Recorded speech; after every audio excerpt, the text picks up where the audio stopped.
വിദ്യാഭ്യാസ സാമൂഹിക മേഖലകളിൽ കേരളം എന്നും മികവ് പുലർത്തി വരുന്നു. എന്നാൽ ഇതിൽ ഇന്നത്തെ നേതാക്കൾക്കോ പാർട്ടികൾക്കോ യാതൊരു പങ്കുമില്ല എന്നതാണ് സത്യം. സ്വാതന്ത്ര്യത്തിനു മുൻപ് കേരളത്തിലെ രാജാക്കന്മാർ, പ്രത്യേകിച്ച് തിരുവിതാംകൂർ കൊച്ചി രാജവംശം, വിദ്യാഭ്യാസത്തിനും ആരോഗ്യ മേഖലയ്ക്കും സർവോപരി സ്ത്രീകൾക്കും പ്രാധാന്യം നൽകിയിരുന്നു. 20-ാം നൂറ്റാണ്ടിന്റെ തുടക്കം മുതൽ ഏറ്റവും ഉയർന്ന സാക്ഷരതാ നിരക്ക് എന്ന ഖ്യാതി കേരളം തുടർന്നു പോരുന്നു.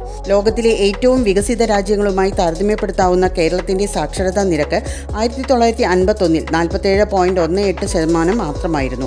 2013-14 അത് 94%. സ്ത്രീ പുരുഷ സാക്ഷരതാ വ്യത്യാസം 1951-ൽ 21.92% ഇത് 2011-ൽ 4.04% കുറഞ്ഞു.